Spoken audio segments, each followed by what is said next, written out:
بسم اللہ الرحمن الرحیم۔ سامعین و ناظرین، السلام علیکم ورحمۃ اللہ وبرکاتہ۔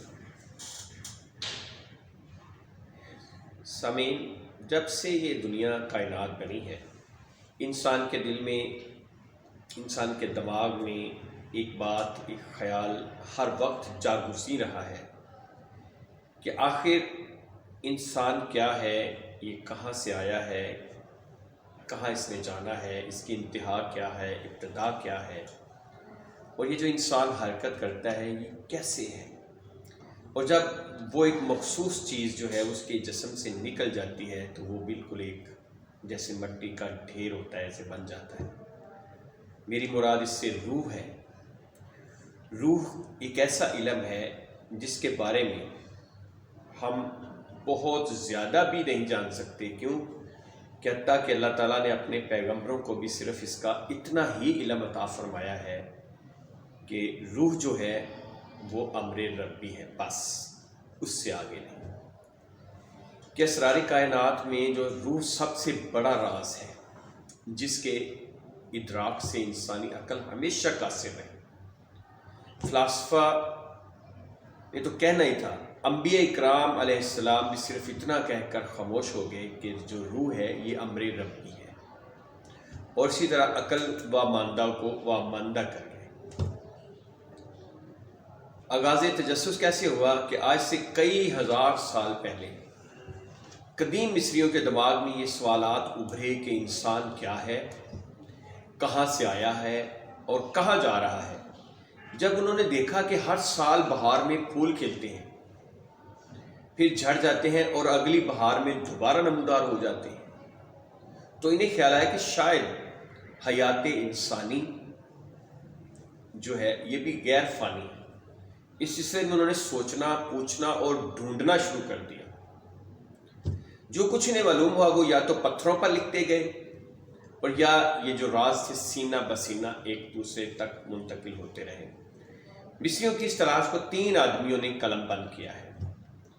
ان میں سب سے پہلا نام ہے سر اے ویلیس، لارڈ لیٹن اور مشہور ڈرامہ نویس ڈومانے۔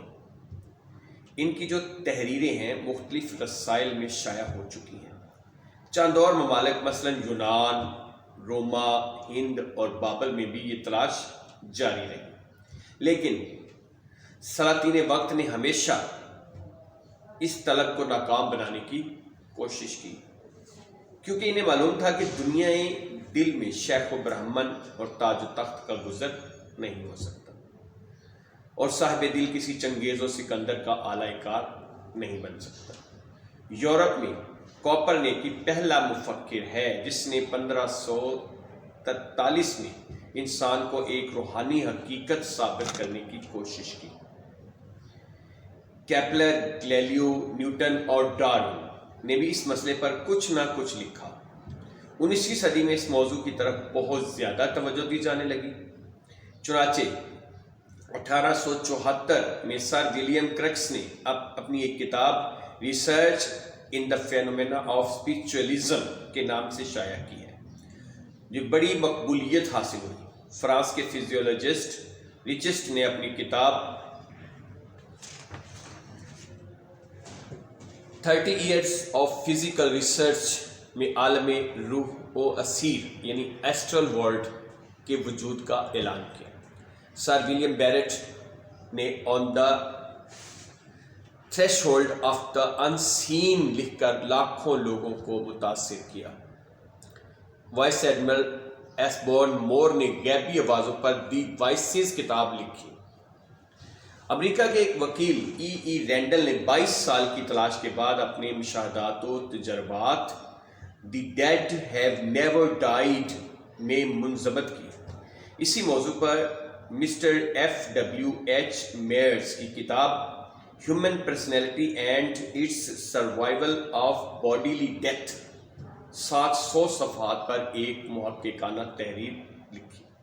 کہتے ہیں کہ مصیبت میں خدا یاد آتا ہے۔ پچھلی 2 عالمگیر جنگوں میں جو کچھ یورپ پہ بیتی اس سے آپ آگاہ ہیں۔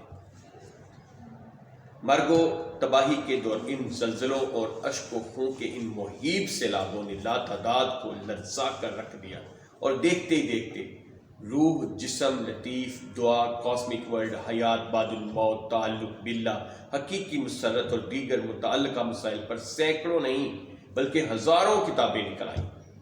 یہ لکھنے والے وہم پرست عوام سے تعلق نہیں رکھتے تھے، بلکہ ان کی کثرت سائنس کے ڈاکٹروں، پروفیسروں اور فلسفیوں پر مشتمل تھی۔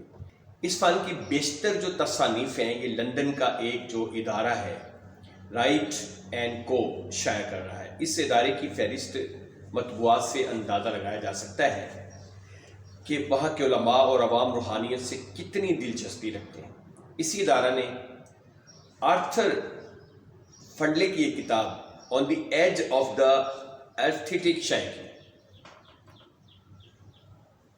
اور جس کے پورے 27 ایڈیشن صرف 7 ماہ میں نکل گئے۔ ہر ایڈیشن کئی ہزار نسخوں پر مشتمل تھا۔ یورپ گزشتہ 150 برس سے دنیا کو علوم و فنون کا درس دے رہا ہے، اور اب اس امر کے آثار پیدا ہو چکے ہیں کہ شاید روحانیت میں بھی مغربی دنیا کی رہنمائی کرنے لگے۔ اس وقت یورپ میں روحانی تجربات کے سلسلہ میں 20 تجربہ گاہیں، لیبارٹریز موجود ہیں، جن میں بڑے بڑے صوفی، پروفیسر اور فلاسفہ مصروف کار ہیں۔ ان کی تحقیقات سے زندگی کے بہت سے پوشیدہ پہلو سامنے آ گئے ہیں۔ ان میں سے کچھ آپ کی خدمت میں پیش کر رہا ہوں۔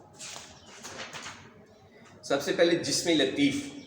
یہ حقیقت اب تسلیم کی جا چکی ہے کہ ہمارے اس جسم خاکی کے اندر ایک اور جسم داخل ہے جو بخارات آبی سے زیادہ لطیف ہے۔ حقیقی انسان وہی ہے۔ یہ جسم خاکی فانی ہے اور وہ غیر فانی۔ جب ہم سو جاتے ہیں تو یہ جسم لطیف خاکی جسم سے نکل کر ادھر ادھر گھومنے چلا جاتا ہے۔ یہ دونوں جسم ایک لطیف بندھن سے باہم بندھے ہوئے ہیں، اور جب کسی حادثے یا بیماری سے یہ بندھن کٹ جاتا ہے تو موت واقع ہو جاتی ہے، ورنہ نیند کے بعد جسم لطیف جسم خاکی میں واپس آ جاتا ہے۔ اس حقیقت کو قرآن حکیم نے یوں بیان کیا ہے۔ بسم اللہ الرحمن الرحیم۔ ترجمہ آپ کی خدمت میں پیش ہے۔ اللہ وہ ہے جو 2 طرح روحوں کو قبض کرتا ہے، موت کے وقت اور نیند میں۔ وہ مرنے والوں کی روحوں کو اپنے ہاں روک لیتا ہے، لیکن باقی ارواح کو ایک خاص میعاد کے لیے ان کے اجسام میں دوبارہ بھیج دیتا ہے۔ اس حقیقت میں اہل فکر کے لیے کچھ اسباق موجود ہیں۔ اب اس پہ ہم تھوڑی سی بات کریں گے کہ اللہ تعالیٰ جو قرآن مقدس میں فرمایا، یہ سورہ الزمر ہے، کہ اللہ تعالیٰ روحوں کو 2 طرح قبض کرتا ہے، موت کے وقت اور نیند کے وقت۔ نیند میں جو روح قبض ہوتی ہے اس کو پھر واپس جسم میں لوٹا دیا جاتا ہے، لیکن جو کسی حادثہ، بیماری یا کسی طرح سے بھی جو روح قبض ہوتی ہے، یعنی اس کی موت واقع ہو جاتی ہے، تو اس کو روح کو واپس نہیں لوٹایا جاتا، بلکہ اس جگہ پہنچ جاتی ہے جہاں اس کا ٹھکانہ ہوتا ہے۔ اسی روح کو اہل فن جسم لطیف یا آسٹرل باڈی کہتے ہیں۔ یہ مستقل اور غیر فانی ہے، اور جسم خاکی اس کی عارضی قیامگاہ ہے۔ پادری لینڈ بیٹرس لکھتا ہے، "You are not your body. You inhabit your body. Bodies are mere shells which we cast aside like a suit of clothing." یہ انویزیبل ہیلپرس اس کی بک ہے، پیج نمبر 70 میں، کہ تم جسم نہیں ہو، یہ جسم تمہاری قیام گاہ ہے۔ اجسام محض خول ہیں جنہیں ہم موت کے وقت یوں پرے پھینک دیتے ہیں جس طرح کے کپڑے اتار دیے جاتے ہیں۔ ڈاکٹر الیکسس کیرل کا قول ہے، "Man overflows and is greater than the organism which he inhabits." انسان اپنے جسم سے عظیم تر ایک چیز ہے، اور اس پیمانہ خاکی سے باہر چلک رہا ہے۔ آج ہماری بات یہیں پہ ختم ہوتی ہے۔ کل انشاءاللہ ہم اسی کو آگے جاری رکھیں گے اسی بات پر۔ اللہ حافظ۔ چینل کو سبسکرائب کریں اور اس ویڈیو کو جہاں تک ہو سکے شیئر کریں۔